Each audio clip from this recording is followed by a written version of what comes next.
นคุณฟ้ากันอื่นคอยพันมือเป็นอาจินอย่างใดก็บ่สิ้นถ้าคุณนั้นอานันต์เอ่ยสุขเถิดขอแม่เอ่ยอย่าห่วงเลยลูกผู้คุณความดีที่เพิ่มพูนสุขสำราญทุกวันเถิดสุขสำราญทุกวันเถิดไวเนาะไวเนาะ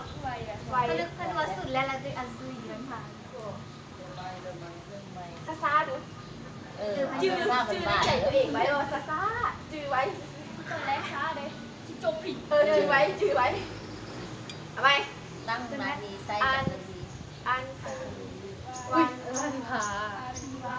เขาบอกพวกเกิดในอันสลีวันพาอาภิวาอันสลีวันพาอาภิวา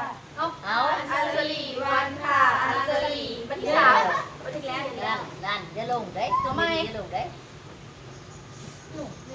ขอน้องไหว้น้องไหว้ขอน้องไหว้คุณพระศรีพระรัตนตรัยอันเป็นภูมิใจในทางบ่วรพระพุทธศาสนาขอน้องไหว้พระเถระนุเถระขอน้องไหว้คุณครูบาอาจารย์หลานเองตั้งนามเพียรโมต้นจอมเพชรในมื้อนี้พวกหลานจะมาส่งสารพันที่มีชื่อว่าข้าไหว้คุณพระบิดามารดาขอเชิญประธานรับชมรับฟังได้โม้ไปเขาเข้าใจเลยเนาะเข้าใจขอ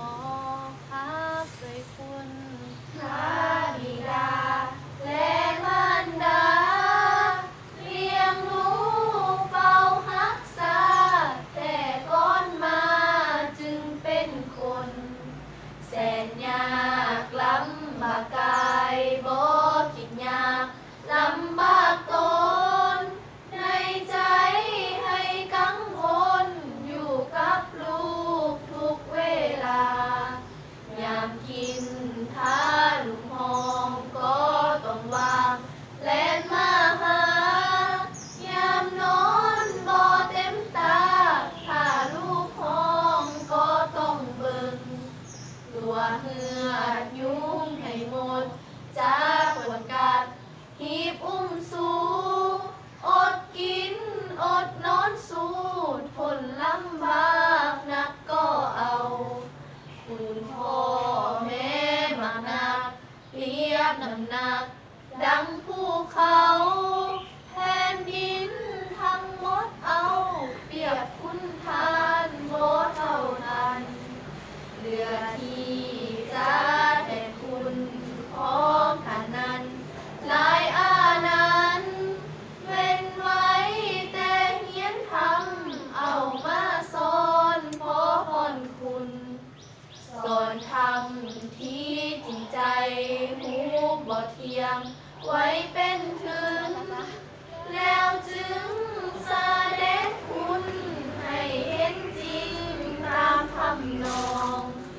นั่นแหละจึงนักใดวาสนองซึ่งคุณนาแทนเขาที่ป้อนมาและน้ำนมที่ดื่มกินแทนคุณป้ากันอื่นคอยพันมืนเป็นอาจินอย่างใดก็บ่สิ้นถ้าคุณนั้นอานันต์เอ่ยสุขเถิดพ่อแม่เอ่ยอย่าห่วงเลยลูกคู่คุณความดีที่เพิ่มพูนสุขสำราญทุกวันเถิดสุขสำราญทุกวันเถิดงาวเถิด คือว่าได้โอเคแล้วนี่ ตัวลงเลยจะได้ตัวลงบริโภคอย่างนี้ว่ะวันนี้ว่าวันนี้ ต้นลงนะพระตัวขอขอบใจ เข้าใจแล้วกันลงใจ แล้วก็ลุกทางหน้าลุกก่อนแล้วลุกพร้อมๆกันแล้วก็ย่างไหลหลังกัน คือเป็ดลงหน้าแม่นบ่เก็บไหลหลังกัน หน้ายางก่อนล่ะคนหนักๆไปยังน้ำหนัก คือเขาโฟนนั่นแหละ แล้วก็ขอขอบใจผู้ล้างขอขอบใจผู้หนึงว่าเราขอบใจแล้วก็ลุกพร้อมกันแล้วก็ย่างไหลหลังกัน แล้วเขานั่งแล้วทุกคนพยายามตักปาก ดีเสียงโคยพยายามขึ้นเสียงเลย ไม่จริงจัง อ้าว เก็บเสียงอยู่ เสียงอันนี้เป็นเรื่องเสียงเรียกมือแนวอ่ะมันตึงอยู่แล้วเสียงตึง เสียงปฐมมือเด็กเสียงผู้ใหญ่เสียงผู้ชายเสียงปฐมจะมีคน บอนี่มี3คน ทำไมเขาว่า 4คนสิ บ้าบอกเอาเดี๋ยวเราปฐมไปบ่มัธยมเขาบอกไปบ่ ปฐมอยู่บริไปปฐมจะเป็นกูบริบีนะฮะ บ้าไม่ได้ไปว่าสุดนี่ บริไป เอาแต่มัธยมไป อาจจะไปแต่มัธยมมันเราจะเป็นไป โดย ปฐมจะเป็นบริไป ทีแรกพวกนี้ก็อยากไปดอกนี่น่ะแล้วครูบาต้อมละว่าอย่าเอาผู้ใหญ่ให้ไปผู้น้อยเขาไปหลายแล้วไปเทียบบุ้งเป็ดห้องมีไอ้ห้องหนึ่ง ไปแล้ว หนึ่ง ห้ พ อ ว ง ก ห เขา นึ่ง ป้ สุ อน ดยอด นั่น นะ น่ะพวกเขาป้อนพวกเขาสูตรนะเขาได้เรื่องดีได้เสียงเขาเจ้าเลยน่ะ ห้องหนึ่งเขาบอกก็จะจบแต่ปหานะ แม่น ยอดจะพยายามโบราณสลายโมป้ายเป็นเฮงไก่ได้ฮะเฮงไก่กว่าห้องโมหนึ่ง อืม เป็นไอ้ใหญ่และอ้ายแต่โมตั้งใจเฮียนนะปกติพื้นฐานเป็นปหา คณะผู้ชายเข้ามาใส่เลเมนท่าลงสู่ห้อง32มันเราเคยบวชคือว่าเราเคยเล่าเรื่องนี้ที่ได้ ท่ายังไง พระรองซุปหรือห้อง32บัดเช่าบุญเรือนร้านอันนี้นะลูกมันมีตู้อีสังลูกนี้นะ ดอก จะไปบวชตู้ดอกตู้เด็กตู้ดินตู้เหลืองเนี่ย เออ ไปบวชแล้วล่าบวชได้อย่างกันเรียกกับเข้ามูว่าภาษาลายยังบ่ตกก็บวชอย่างนี้เลยบวชแล้วว่าให้สิบเลยเกเร จะบริเฮียนเด้